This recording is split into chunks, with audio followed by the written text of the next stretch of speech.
Hello students, welcome back to the subject Social Science. Today we are going to continue the lesson History 2 New Kings and Kingdoms. Today we are going to discuss about the topic is a closer look the Cholas.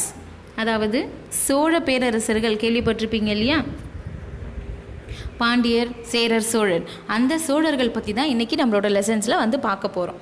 இப்போது you see the map of Cholas. இது அவங்க எந்த பகுதியிலிருந்து எந்த பகுதி வரைக்கும் ஆட்சி செஞ்சுட்டு இருந்தாங்க அப்படின்றத குறிக்குது. இதில் முக்கியமான பகுதி என்னென்னா, you know that Kaveri river, அந்த காவேரி ரிவர்ஸ் அதோட டெல்டா பகுதியை சுற்றி இருந்த பகுதியிலெல்லாம் ஆட்சி செஞ்சது யார் அப்படின்னா இவங்க தான். இவங்க சைடில் வந்து நிறைய ரிவர்ஸ் ஓடுறதை நீங்கள் பார்க்க முடியுது இல்லையா? பெண்ணாறு, வைகை, இது எல்லாமே இருக்கு இல்லையா?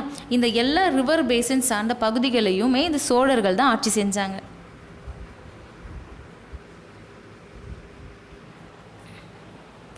The next topic is from Uraiyur to Thanjavur.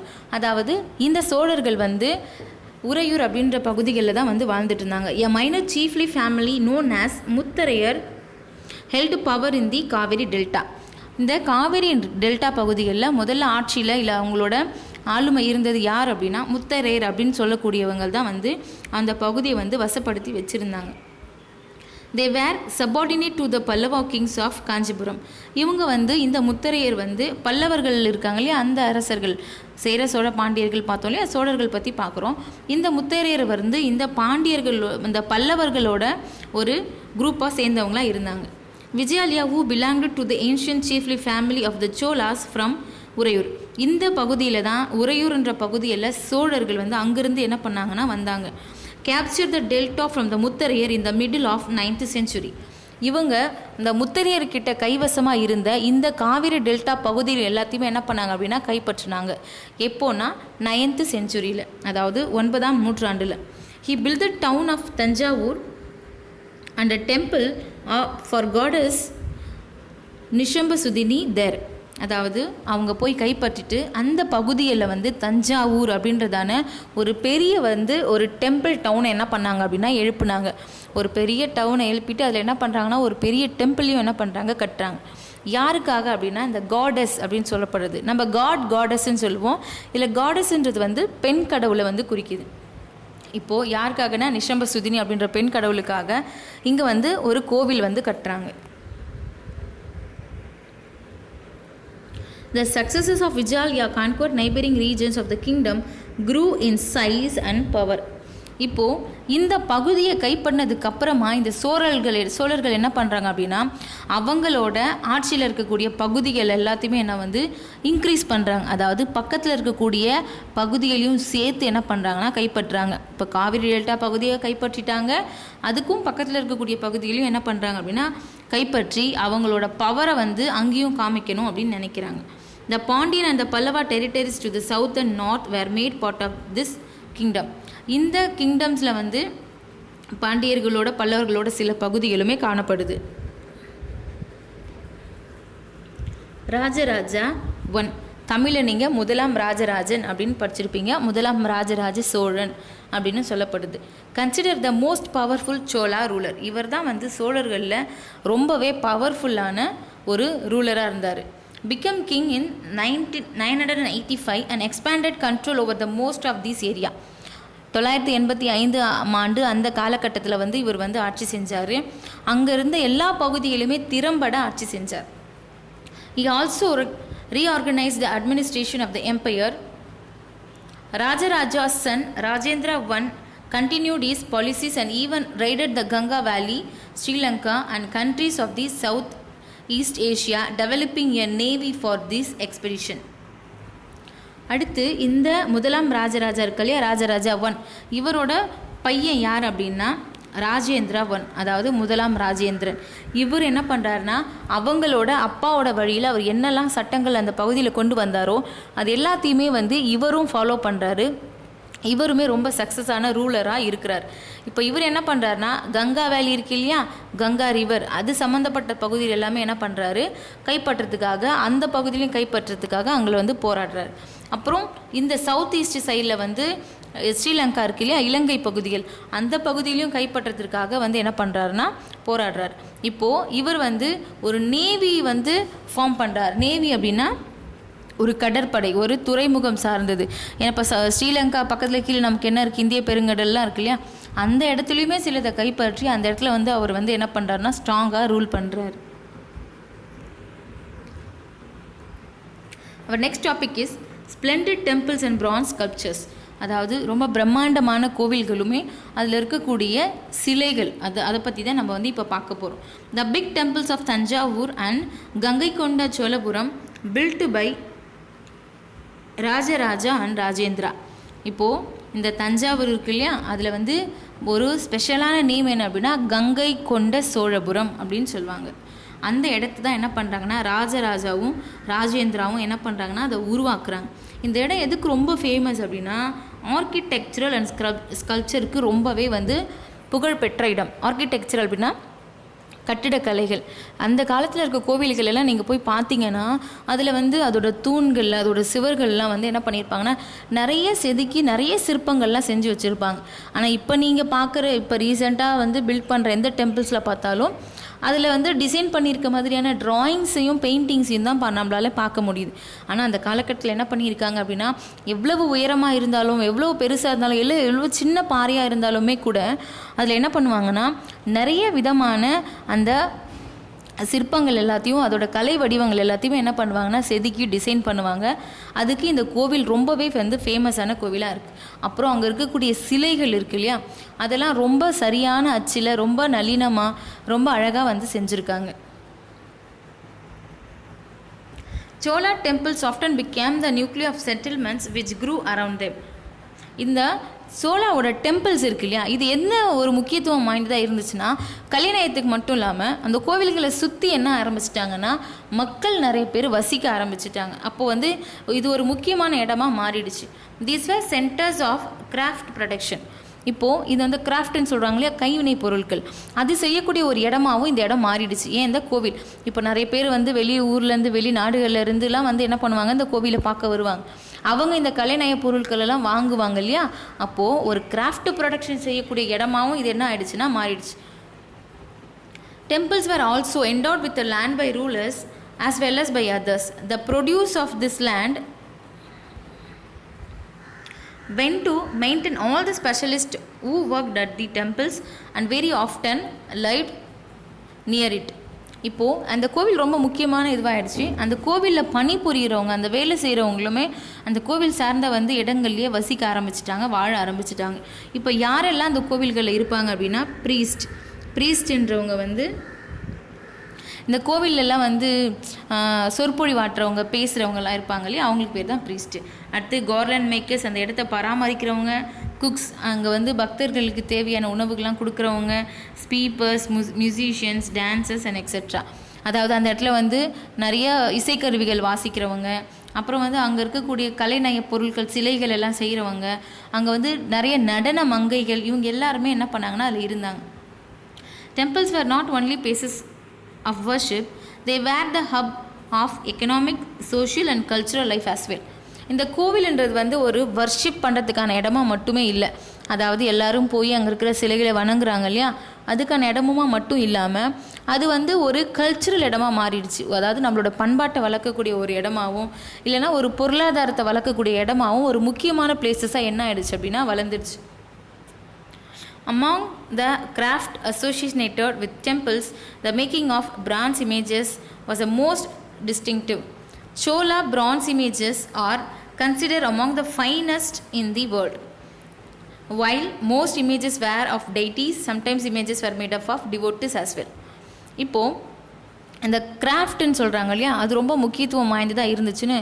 எது அதில் முக்கியத்துவமாக வாய்ந்ததாக இருந்துச்சு அப்படின்னா பிரான்ஸில் செஞ்சக்கூடிய ஸ்கல்ப்சர்ஸ், அதாவது வெண்கலத்தால் செய்யக்கூடிய சிலைகள். இங்கே செய்யக்கூடிய சிலைகள் இந்த சோழர்கள் காலத்தில் செஞ்சது வந்து உலக அளவில் ரொம்ப புகழ்பெற்றதாக இருந்துச்சு. இப்போது இவங்க எந்த மாதிரியான சிலைகள்லாம் காணப்பட்டுச்சு செஞ்சாங்க அப்படின்னா நிறைய கலைநய பொருட்களை செஞ்சாலும் அவங்க வணங்கக்கூடிய அந்த கடவுளோட உருவங்களை தான் என்ன பண்ணாங்கன்னா ரொம்ப அதிகமாக செஞ்சாங்க. You see the picture, this is a deities made by Cholas.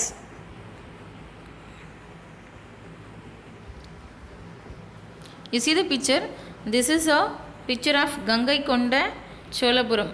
இல்லையா, தஞ்சாவூரில் இருக்கக்கூடிய கங்கை கொண்ட சோழபுரத்தோட டெம்பிள். அதில் பாருங்கள், அதோட மேலே இருக்கக்கூடிய எல்லா சுவர்களிலுமே எந்த மாதிரியான ஒர்க்ஸ்லாம் பண்ணியிருக்காங்க அப்படின்றது உங்களுக்கு நல்லா கிளியராகவே தெரியும். எவ்வளவு டாப் ஹைட் இருக்குது, இது எல்லாத்துலேயுமே என்ன பண்ணியிருக்காங்கன்னா அவங்க ஒர்க் பண்ணியிருக்காங்க. அண்ட் இன்னொரு இன்ஃபர்மேஷன் என்ன அப்படின்னா, எல்லா கோவில்களுமே இந்த இடத்துல வந்து கலசம் அப்படின்றது ஒன்று வைக்கிறது வழக்கமாக இருந்துச்சு. ஏன் இந்த கோவில்கள் எல்லாம் உயரமாக கட்டினாங்க, ஏன் வந்து அது மேலே கலசம்னு ஒன்று வச்சாங்க? சில ஃபெஸ்டிவல்ஸ் அப்போ பார்க்கலாம், அதுக்குள்ளே என்ன இருக்கும் அப்படின்னா, அதுக்குள்ளே வந்து நெல் இருக்கு இல்லையா, நெல்மணிகள் சொல்லுவாங்க இல்லையா, அதுதான் நிறைய இருக்கும். ஏன் அதை செஞ்சாங்க அப்படின்னா, அந்த காலத்தில் மக்கள் எல்லாமே ரிவர் சைட்லேயே வாழ்ந்ததுனால, ஆற்று பகுதிகளிலே வாழ்ந்ததுனால, அந்த ஆற்றுலலாம் வந்து வெள்ளம் வரும் இல்லையா, அடிக்கடி அந்த மாதிரியான வெள்ளம் வரக்கூடிய பீரியட் இருக்கும். அப்போ என்ன ஆகும் அப்படின்னா, அவங்களுடைய வயல் நிலம் எல்லாத்தையுமே சேதமாக்கிடும். அவங்களோட நிறைய பேர் இறந்து போயிடுவாங்க, நிறைய பேர் பாதிக்கப்படுவாங்க. ஸோ இந்த மாதிரி ஒரு சுச்சுவேஷன் வரும்பொழுது அடுத்து அவங்க வந்து அந்த வெள்ளத்துலேருந்து ரெக்கவர் ஆகி வரும்போது மறுபடியும் அவங்க அக்ரிகல்ச்சர் வேலை செய்யணும் இல்லையா, அப்போது அதுக்கு அவங்களுக்கு விதை மணிகள் தேவை. அப்போது என்ன பண்ணுவாங்களாம், இந்த உயரமான கலசத்தில் அந்த நெல்மணிகளை சேர்த்து வச்சுட்டோன்னா வெள்ளம் வந்து கீழே ஃப்ளோ ஆனால் கூட மேலே உயரத்துக்கு போகாது. அப்போது வெள்ளம்லாம் வடிஞ்சு வந்ததுக்கப்புறம் அந்த நெல்மணியை எடுத்து மறுபடியும் விதைக்க ஆரம்பித்து மறுபடியும் வந்து அவங்க வந்து அக்ரிகல்ச்சர் ஒர்க்கில் ஸ்டார்ட் பண்ணி செய்வாங்களாம். இதுக்காக மட்டும்தான் எல்லா கோவில்களிலுமே உயரமான கோபுரங்கள் வச்சு அது மேலே அந்த கலசத்தை வைக்கிற பழக்கம் வந்து இருந்துச்சு. அவர் next topic is agriculture and irrigation. இப்போ இதே கங்கை கொண்ட அந்த சோழபுரம் தஞ்சாவூர் பகுதிகளில் சோழர் ஆட்சியில் அக்ரிகல்ச்சர் எப்படி இருந்துச்சு அப்படின்றதான் பார்க்கலாம். இரிகேஷன் அப்படின்னா நீர்ப்பாசனம்னு அர்த்தம். ஓகேவா, அது எல்லாமே எப்படி இருந்துச்சுன்னு பார்க்கலாம். Many of the achievements of the Cholas are made possible through the new developments in agriculture. இந்த சோழர்கள் ஆட்சி காலத்தில் இருந்த மிகப்பெரிய வெற்றியாக என்ன பார்க்குறாங்க அப்படின்னா, இவங்க அக்ரிகல்ச்சரில் ஏற்படுத்தின ஒரு மேம்பாடு, அதை தான் வந்து பார்க்குறாங்க. Look at map 2 again. Notice that the river Kaveri branches off into the several small channels before emptying into the Bay of Bengal. அதாவது நீங்கள் முன்னாடி நம்ம மேப் பார்த்தோம் இல்லையா, now also we are going to see. You see the map. இதில் என்ன ஆகுது அப்படின்னா, இந்த காவிரி பகுதிகள் இருக்குல்ல, இந்த காவிரி ரிவர் இருக்குது, பெண்ணா ரிவர்ஸ் இருக்குது, அதுக்கு நிறைய குட்டி குட்டி பிரான்ச்சஸ் இருக்குது. இந்த சின்ன சின்ன பிரான்ச்சஸ்லாம் என்ன ஆகுது அப்படின்னா, இந்த பே ஆஃப் பெங்காலில் கலக்கிறதுக்கு முன்னாடியே வந்து அதோட நீர் வந்து வற்றி போகுது. அப்படி இல்லைன்னா மற்ற பகுதிகளில் ரொம்ப அதிக அளவிலான தண்ணி போய் என்ன ஆகுது அப்படின்னா கடலில் கலக்குது. நமக்கு ரெயின் வாட்டர் தான் நமக்கு வந்து ரெயின் வாட்டர் தான் ரொம்ப இம்பார்ட்டண்டான சோர்ஸ் இல்லையா எல்லாத்துக்குமே அக்ரிகல்ச்சருக்கு. அப்படி ஒரு பியூரான ரெயின் வாட்டர் போய் கடலில் வேஸ்ட்டாக கலக்கிறது வந்து நமக்கு யூஸ் ஆகுமா? அப்படி இல்லாமல் அந்த வாட்டர்லாம் எப்படி வந்து கடலில் கலக்காமல் அக்ரிகல்ச்சருக்கு யூஸ் பண்ணலாம் அப்படின்றது தான் வந்து இவங்க வந்து அவங்களோட டெவலப்மெண்ட்ஸில் கொண்டு வந்தாங்க. These channels overflow frequently, depositing fertile soil on their banks. அதாவது இந்த ரிவர் வந்து நிறைய வளமான மண், அதாவது வண்டல் மண் அப்படின்னு சொல்லக்கூடியதை வந்து என்ன பண்ணும் அப்படின்னா அதோட கரைகள்லையும் அதோட பேங்க்ஸ்லையும் என்ன பண்ணும் அப்படின்னா தங்க வைக்கும். இந்த மண் வந்து அக்ரிகல்ச்சர் செய்கிறதுக்கு ரொம்பவே யூஸ்ஃபுல்லான ஒரு மண். Water from the channels also provide the necessary moisture for agriculture, particularly the cultivation of rice. அதாவது நெல்மணிகள் தான் முக்கிய உணவுப் பொருள். அதை வந்து அறுவடை செய்கிறதுக்கு என்ன தேவைன்னா அதிக அளவில் நீர் தேவை. அப்போது அதுக்கு இந்த ரிவர்ஸும் அதில் இருக்கக்கூடிய பேங்க்ஸில் இருக்கக்கூடிய அந்த மாய்ஸ்சருமே ரொம்ப வந்து யூஸ்ஃபுல்லாக இருந்துச்சு. Although agriculture had developed earlier in other parts of Tamil Nadu, it was only from the 5th or 6th century that this area was opened up for large scale cultivation. இப்போது இந்த பீரியடில் தான் என்ன ஆகுது அப்படின்னா மற்ற பகுதிகள் தமிழ்நாட்டிலையுமே என்ன பண்ணுறாங்க அப்படின்னா நிறைய வந்து அக்ரிகல்ச்சர் செய்ய ஆரம்பிக்கிறாங்க. இந்த லார்ஜ் ஸ்கேல் ப்ரொடக்ஷன் சொல்கிறாங்க இல்லையா, அப்படின்னா என்ன அப்படின்னா அதாவது அந்த ஒரு குறிப்பிட்ட இடத்துக்கு மட்டும் தேவையான உணவுப் பொருளை உற்பத்தி செய்யாமல் பல இடங்களுக்கு ஏற்றுமதி செய்கிற அளவுக்கு நிறைய அளவில் வந்து உற்பத்தி செய்வாங்க. அதை தான் என்ன சொல்கிறாங்கன்னா லார்ஜ் ஸ்கேல் ப்ரொடக்ஷன் அப்படின்னு சொல்கிறாங்க. Forests had to be cleared in some regions.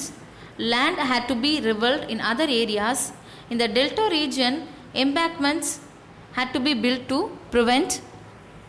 இப்போது என்ன பண்ணுறாங்க அப்படின்னா சில இடங்களில் காடுகளை கூட என்ன பண்ணுறாங்க அப்படின்னா அக்ரிகல்ச்சர் செய்கிறதுக்கான இடமா மாற்றுறாங்க. இன்னும் சில இடங்களில் வேஸ்ட்டாக இருக்கக்கூடிய நிலங்கள் எல்லாத்தையுமே கைப்பற்றி அதையும் என்ன பண்ணுறாங்க அக்ரிகல்ச்சருக்கான ஒர்க்காக வந்து மாற்றுறாங்க. In the delta regions, embankments to be built and prevent the flooding and canals had to be constructed to carry water to the fields. இப்போது இந்த ரிவர் சைட்லாம் என்ன பண்ணுறாங்கன்னா எம்பேக்மெண்ட்ஸ் கட்டுறாங்க, அதாவது நீர் தேக்கங்கள் அப்படின்னு சொல்லுவாங்க. இப்போது ஒரு ரிவர் போயிட்டே இருக்கும், அந்த ரிவர் கடலை கலக்கிறதுக்கு முன்னாடி என்ன பண்ணுறாங்க அப்படின்னா ஒரு பெரிய குளம் மாதிரி ஒரு பெரிய ஏரி மாதிரி வெட்டினாங்கன்னா என்ன ஆகும், அந்த தண்ணீர் எல்லாம் கடலை போய் கலக்காமல் இந்த பள்ளத்திலே வந்து தேங்கி நிற்கும் இல்லையா. அந்த மாதிரி எல்லா இடத்துலையும் செஞ்சு அந்த தண்ணீர் எல்லாத்தையுமே அக்ரிகல்ச்சருக்கு கொண்டு போகிறாங்க. இது ரொம்ப பெரிய டெக்னாலஜி. அண்ட் இப்போ வரைக்கும் கூட நம்ம இந்த மாதிரியான மெத்தட்ஸ்லாம் யூஸ் பண்ணிக்கிட்டு இருக்கோம்.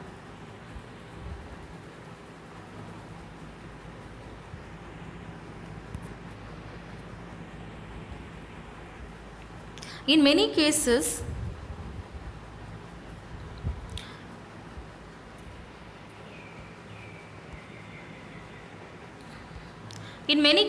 it was necessary to water crops artificially. A variety of methods were used in irrigation. இப்போது நமக்கு தேவை அக்ரிகல்ச்சருக்கு என்ன தேவை அப்படின்னா இரிகேஷன்ஸ் தான் தேவை, நீர்ப்பாசனம் தான் தேவை. இது என்ன பண்ணுறாங்கன்னா நிறைய டிஃப்ரெண்ட் கைண்ட்ஸ் ஆஃப் மெத்தடில் என்ன பண்ணுறாங்கன்னா யூஸ் பண்ணுறாங்க. இன் சம் ஏரியாஸ் வெல்ஸ் வேர் டக், அதாவது பெரிய ஆழமான கிணறு தோண்டி என்ன பண்ணுவாங்க அதிலிருந்து நீர்ப்பாசனம் செய்வாங்க. In other places huge tanks were constructed to collect rain water. பெரிய பெரிய டேங்க் வந்து கட்டுறாங்க. எதுக்காக அப்படின்னா மழை தண்ணீர் இருக்கு இல்லையா, அதை சேகரித்து வைக்கிறதுக்காக. Remember that irrigation works require planning, organising, labour and resources. Maintaining these works and deciding to how water is to be shared, most of the new rulers as well as people living in villages took an active interest in these activities. அதாவது யோசிச்சு பாருங்கள், இந்த தேக்கங்கள் எல்லாத்தையுமே நீர் சேகரிக்கிறோம், நம்ம வந்து இதுக்கு வந்து இந்த ஒர்க்கை செய்யணும் அப்படின்னா அதுக்கு என்னெல்லாம் தேவைப்படும் அப்படின்னா, இப்போ நம்மளோட ஏரியாவில் வந்து ஒரு ரிவர் இருக்குது, அந்த சைடில் ஒரு டேம் இருக்குதுன்னு வச்சுக்கோங்க. அந்த டேமை வந்து ஓப்பன் பண்ணி விட்டால் தான் நமக்கு தண்ணி வரும் இல்லையா. அப்போது ஒரு டேமை ஓப்பன் பண்ணோன்னா என்ன செய்யணும் அப்படின்னா அந்த டேமில் எப்போ தண்ணீர் நிரம்புதுன்னு பார்க்கணும். அப்போ அது திறந்தால் எத்தனை கிராமங்களுக்கு வந்து அது பயன்படும்னு பார்க்கணும், யாருக்கெல்லாம் பாதிப்பு இல்லாமல். ஒருவேளை வெள்ளமாக வந்து பக்கத்து கிராமங்களுக்கு பாதிப்பு கூட வரலாம், அப்போ அதையும் அவங்க கவனிக்கணும். எந்த நேரத்தில் ஓப்பன் பண்ணணும், இது எல்லாத்தையுமே ஒருத்தர் பிளான் பண்ணி ஆர்கனைஸ் பண்ணி பண்ணணும். கவர்மெண்ட்லேருந்து ஆர்டர் வந்தால் தான் என்ன பண்ணுவாங்க, அந்த டேமை ஓப்பன் பண்ணுவாங்க. ஸோ இப்போ பார்த்துட்டு இருக்க இதே மெத்தட் யார் யூஸ் பண்ணியிருக்கா ரொம்ப வருஷத்துக்கு முன்னாடி அப்படின்னா இந்த சோழ பேரரசர்கள் யூஸ் பண்ணியிருக்காங்க.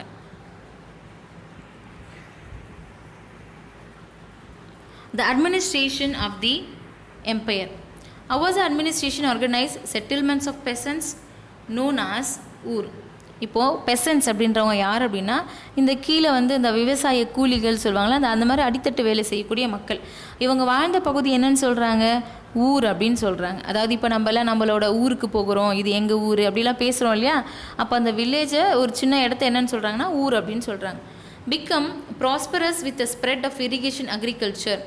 Groups of such villages formed a large units. It's called நாடு. இப்போ வந்து இந்த ஊர்லாம் சேர்ந்து அதை என்னன்னு சொல்கிறாங்கன்னா வில்லேஜ் அப்படின்னு சொல்கிறாங்க. ஒரு ஊருன்றது சின்ன பகுதி, சில ஊர்கள் சேர்ந்ததை வில்லேஜ்ன்னு சொல்கிறாங்க, இன்னும் சில வில்லேஜை சேர்ந்த பகுதியை வந்து நாடு அப்படின்னு சொல்கிறாங்க. ஃபார் எக்ஸாம்பிள் இப்போ நமக்கு ஊருன்னு சொல்லுவோம், அப்புறம் நம்ம டிஸ்ட்ரிக்ட்டுன்னு சொல்லுவோம், அப்புறம் ஸ்டேட்டுன்னு சொல்லுவோம் இல்லையா. அந்த மாதிரி அவங்களும் அதை கொஞ்சம் கொஞ்சமாக டெவலப் பண்ணி சொல்கிறாங்க. Administrative functions including dispensing justice and collecting taxes. இவங்களோட அட்மினிஸ்ட்ரேஷன் முக்கியமான வேலை என்னவா இருக்கும் அப்படின்னா அவங்களுக்கு வந்து இந்த ஏதாவது வழக்கு நடந்துச்சுன்னா அவங்களுக்கு வந்து விசாரித்து தீர்ப்பு சொல்கிறது. இப்போ கோர்ட்டுலாம் இருக்கு இல்லையா, அந்த மாதிரி அந்த வேலைகள். டேக்ஸ் கலெக்ட் பண்ணுறது. இப்போது ஒரு பெரிய கவர்மெண்ட்டை ரன் பண்ணணும்னா நமக்கு நல்லா தெரியும் டேக்ஸ் வேணும். அப்போ அதை மக்கள்கிட்டேருந்து கலெக்ட் பண்ணுறது. இந்த வேலையை வந்து யார் செஞ்சுருக்கா அப்படின்னா சோழ பேரரசர்கள் செஞ்சுருக்காங்க. Rich peasants of Vellala caste exercise considerable control over the affairs of நாடு and supervisions control over the Chola government. இப்போது இந்த வெள்ளாலா இருக்காங்க இல்லையா குரூப், பர்டிகுலர் அந்த குரூப்பை சேர்ந்த மக்கள் தான் என்ன பண்ணாங்கன்னா இந்த மாதிரியான அட்மினிஸ்ட்ரேஷன் ஒர்க்லாம் வந்து செஞ்சாங்க. The Chola kings gave some rich landowners titles like மூவந்த Velan, a Velan or peasant serving 3 kings, அப்புறம் அரையர், சீஃப். இந்த மாதிரி ஒர்க் பண்ணக்கூடியவங்களுக்கு என்ன பண்ணுறாங்கன்னா ஒரு ஸ்பெஷல் நேம் கொடுக்குறாங்க. ஃபார் எக்ஸாம்பிள் மூவந்த வேலன், அரையர். மூவந்த வேலன்னா 3 பெரிய ராஜாக்களுக்கு கீழே வேலை செய்கிறவர் அப்படின்னு அர்த்தம். ஓகேவா. அரையர் அப்படின்னா ஒரு சீஃப், ஒரு மேலதிகாரி அப்படின்னு அர்த்தம். ஓகேவா.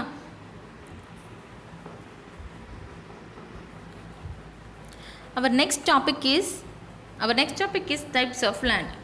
என்ன விதமான நிலம்லாம் வந்து இருந்துச்சு, இல்லை அதுக்கு அவங்க என்ன பேர் சொல்கிறாங்க அப்படின்னு. Chola inscriptions mention several categories of land. இந்த சோழர்கள் காலத்தில் இந்த கல்வெட்டுகள் வந்து சில லேண்டை பற்றி சொல்லுது. த ஃபர்ஸ்ட் ஒன் இஸ் வெள்ளன் வாகை. அப்படின்னா என்ன அர்த்தம்னா நான் பிராமணா பெசன்ஸ் ப்ராப்பர்ட்டிஸ். அதாவது பிராமணர்கள் யாருன்னா ஐயருங்கள் சொல்லுவாங்க இல்லையா, நம்மளோட சைடில் அவங்கள பிராமணர்கள்னு சொல்லுவாங்க. அப்படி பிராமணர் இல்லாதவங்களோட இடம் தான் என்னது அப்படின்னா வெள்ளன் வகை, பிராமணர்கள் இல்லாதவர்களோடது. பிரம்மதேயா அப்படின்னா பிராமணர்களுக்கு கிஃப்டாக கொடுத்தது. இப்போ நீங்கள் படத்தெல்லாம் பார்த்துருப்பீங்க, ஒரு அரசர் இருப்பார், ஒரு புலவர் போய் பாட்டு பாடினார்னா அவங்களுக்கு ஏதாவது கொடுப்பாங்க பரிசு. அதே மாதிரி இந்த பிராமணர்கள் போய் அரசர்களில் பாட்டு பாடுவாங்க, அவங்கள புகழ்வாங்க. அப்போ அவங்களுக்கு கிஃப்டாக வந்து சில இடங்களை கொடுப்பாங்க, நிலத்தை.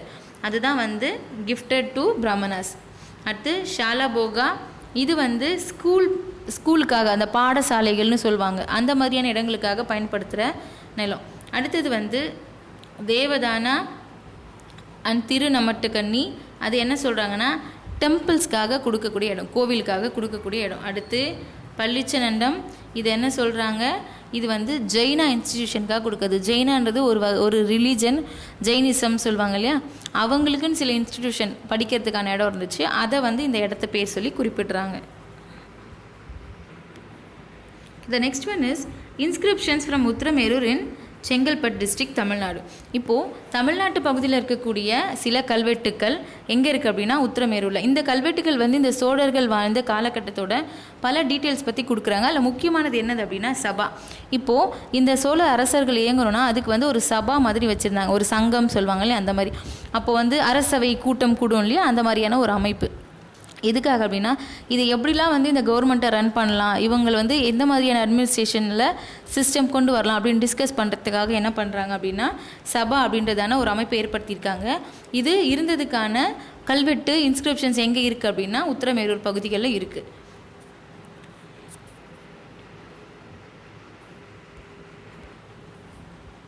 The Sabha had separate committees to look after irrigation works. இப்போது இந்த இரிகேஷன்ஸ் ஒர்க் மட்டும் இல்லாமல் மற்ற ஒர்க்ஸு பார்க்குறதுக்காகவுமே இந்த சபா வந்து இருந்துச்சு. இரிகேஷனாக நீர்ப்பாசனம் சொன்னோம் இல்லையா, என்னென்ன ஒர்க்ஸ் பார்க்குறாங்கன்னா இந்த கோவில்கள் சம்மந்தப்பட்டது, அந்த இருக்கக்கூடிய கார்டன் சம்மந்தப்பட்டது, எல்லா வேலைகளையுமே யார் செய்வா அப்படின்னா இந்த சபாவோட கண்காணிப்பில் தான் செய்வாங்க. Names of those eligible to be members of these committees were written on a small tickets of palm leaves and kept in a earthenware pot, from which a young boy was asked to pick tickets one by one for each committee. இப்போது இந்த சபா இருக்கு இல்லையா, இந்த சபாவுக்கான மெம்பர்ஸை எல்லாம் எப்படி select பண்ணுறாங்க அப்படின்னா, இப்போது பாம் லீவ்ஸ் இருக்கு இல்லையா, பனை ஓலைகள், அதில் வந்து நிறைய பேரோட பேரை எழுதி அந்த பானைக்குள்ளே வந்து போட்டுடுவாங்க. அதில் வந்து ஒரு சின்ன பையன் போய் என்ன பண்ணணும் அப்படின்னா அவங்க இருக்கவங்கள ஏதாவது நிறைய சீட்டுகளை எடுக்கணும். அப்போ அந்த நேம் யாருக்கு வருதோ அவங்க வந்து அதில் மெம்பராக சேர்த்துக்கப்படுவாங்க. இப்போ உங்களுக்கு இது ஆல்ரெடி கேள்விப்பட்டிருப்பீங்க இல்லையா, இந்த மாதிரியான ஒரு விஷயத்த. இது எந்த விஷயத்தோட ஒரு முன்னோடியாக இருக்கும் அப்படின்னா, இப்போ நம்ம எலெக்ஷன்ஸ் பார்க்குறோம் இல்லையா, தேர்தல்லாம் நடக்குது. இப்போது இந்த தேர்தல் நடக்கிறதுக்கான ஒரு முன்னோட்டமாக நடந்த இந்த முக்கியமான விஷயந்தான் வந்து சோழர்கள் காலத்தில் நடந்தது. அப்போ இதை தழுவி தான் நம்ம தேர்தல் வைக்கணும் அப்படின்ற ஒரு விஷயத்தை என்ன பண்ணியிருக்கோம் அப்படின்னா கொண்டு வந்திருக்கோம். Okay students, I hope you understand. We see the next topics in our next video. Thank you once again.